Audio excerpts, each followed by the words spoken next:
So, if Dorset Street was the toughest street in London in Jack the Ripper's day, then Flower and Dean was a close second. Obviously it's long gone now. These signs are just up to kinda, it's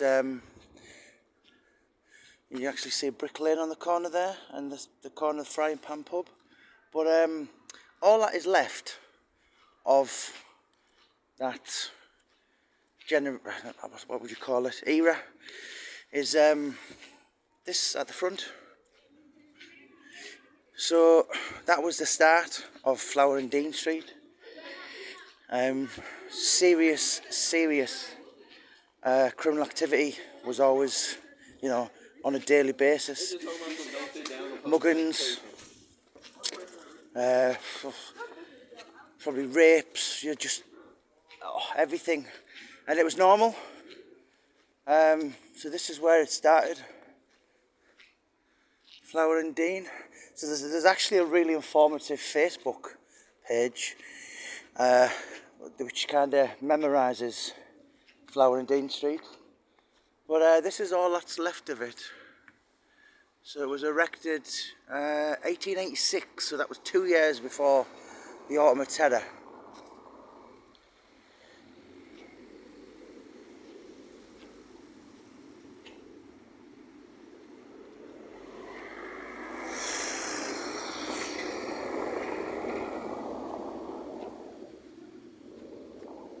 Wentworth Street.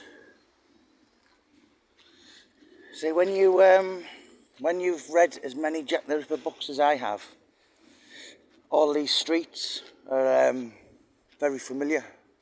There's always things happening on there. Actually, in that building was Martha Tabron. It's not there anymore now. She was found in the yard there. So she was stabbed 39 times on her 39th birthday. How unlucky is that? Only one was fatal. So the 38 ones were kind of slashed. And obviously one was fatal. So it was, all of a sudden, 5 murders. Well, there's more. People say there's more. So there's 11 in total. Some disregard them as not Ripper victims. Yeah, but there was 5 in 10 weeks to the day. And, so it was really uncommon. And all of a sudden, just bodies started turning up left, right and centre. And this was the real heart of where everything was happening.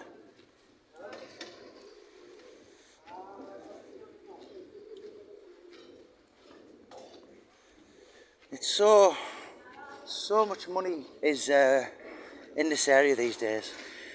But back in them days, it was just the worst of the worst.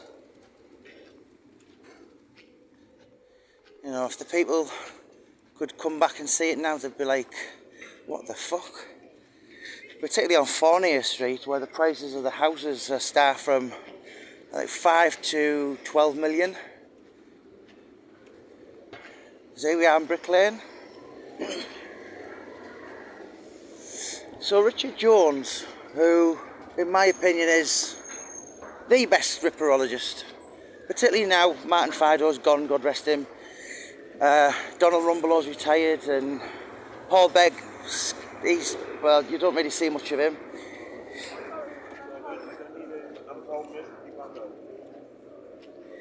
That was a funny one, wasn't it? I don't need any money, I'm homeless, but can you buy me a cup of tea?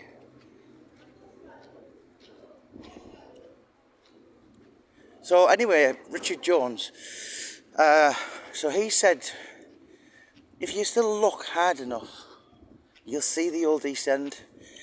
And I'm going to show you something. So this is where Polly Nichols, the first Jack the Ripper victim, was drinking on the night she'd been killed. And it was called the Frying Pan pub. So it closed in 1991. But if you look and zoom in, you can still see where it says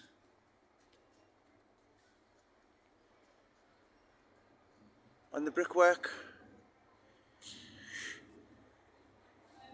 An interesting story on that is the landlord, and this was probably about 8 years before Jack the Ripper, was asleep upstairs and basically sleepwalked and fell out and landed down there and killed himself. Yeah, there's just so many things around here.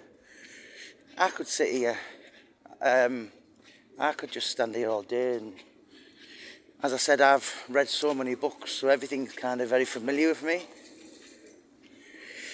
So on Brick Lane, there's 60 takeaways alone, mainly Indians and curries, and they're very much like the lucky men you see them abroad. They're kind of, you know, they're coming out and everyone's got the best curry. And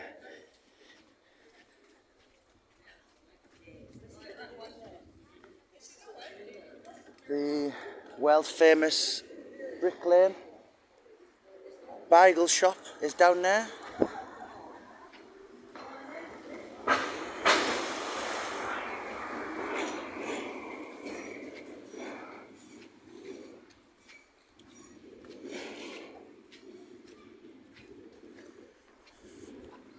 So that is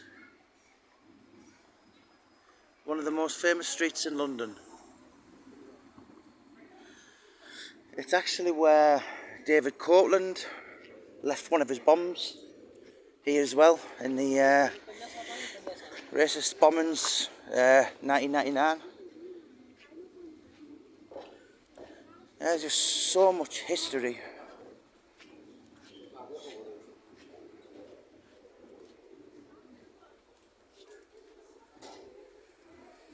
And to a history geek like me, an absolute nerd of the highest order, it's just like curry to a pisshead.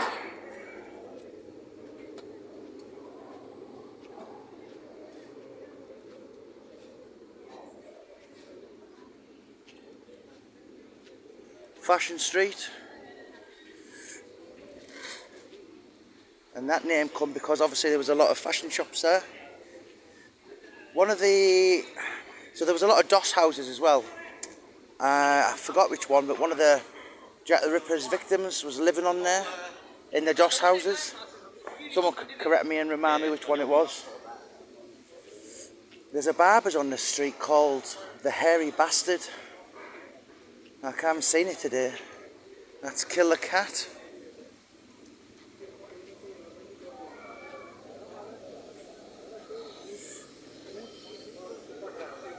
Now there's Jack the Chipper chip shop.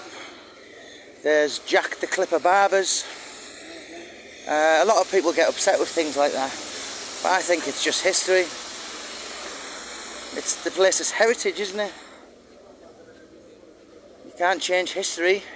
You've got to, you know, you're dealt the cards you're given by God.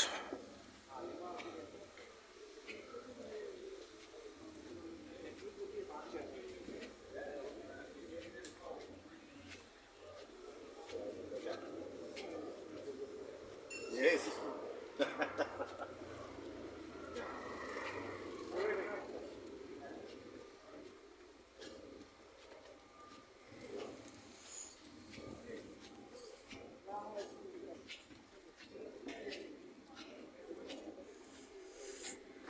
You know, it's very familiar people are around here because there's always the same faces.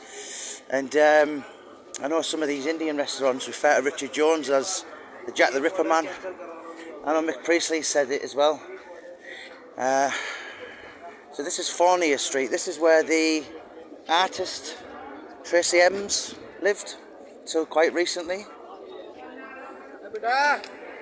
George Michael used to come to parties on here.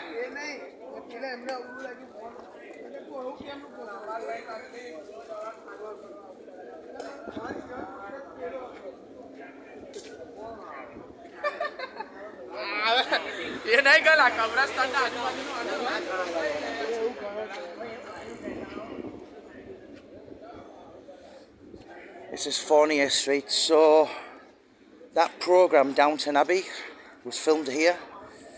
What else was? Luther. Luther was filmed here.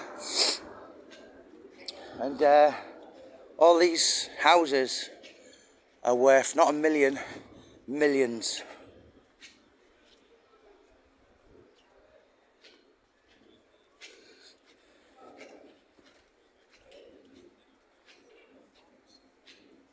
That's obviously an old Jewish business. And of course this was a Jewish area. Polish Jews, Russian Jews. It's where they all settled.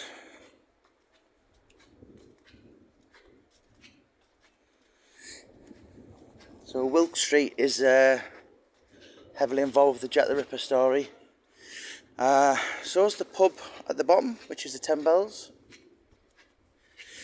So people know it as the Jack the Ripper pub, but we can only be 100% certain that Annie Chapman was there the night she died, and what was the other one? Mary Kelly. So that was where she stood for business.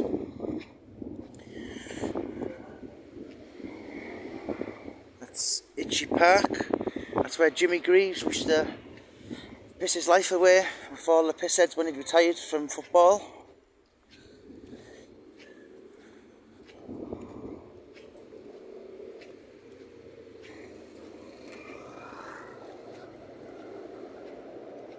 Do you know, I was there yesterday, that house, and they were filming.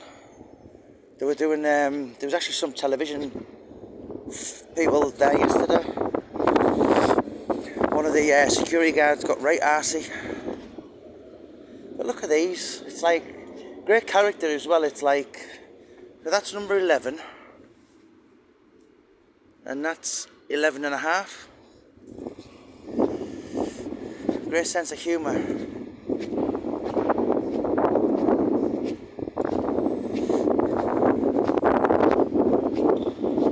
I'll tell you a story as well. So this was a pawn shop. Let me find it. So when Catherine Eddowes was killed, she pawned her shoes on the day.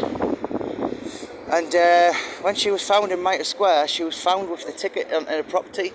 So that there was, Jones was a pawn shop. So an interesting tale is, so that's kind of known as the most haunted pub in London.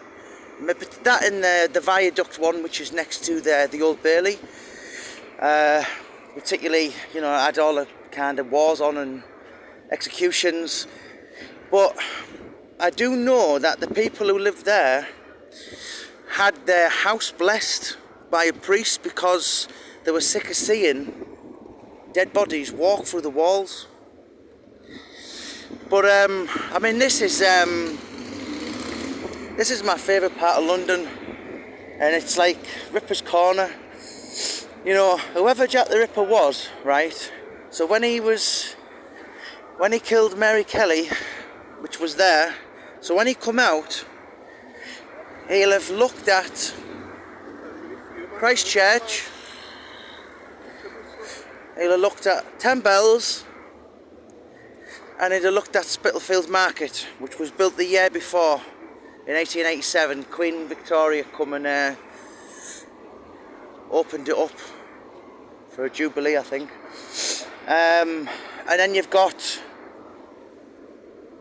Annie Chapman was killed down there. You've got the old commercial police station, which was round there. Yeah, you've got Artillery Lane round there. Everything is just so close. And to me, I don't think I will ever get bored of reading about Jack the Ripper. You know, I used to just think it was 5 murders, and that was that. And it's not. It's a whole like, you know, the police, on how the way people lived. I just never get sick of it. I mean, most nights I watch it, and the wife says to me, "Aren't you sick of watching that shit now?" And to be honest, I'm not. And I've been like that since I was about 11. I'm 43 now. So, yeah, and that's why I did the book. There's something about Whitechapel.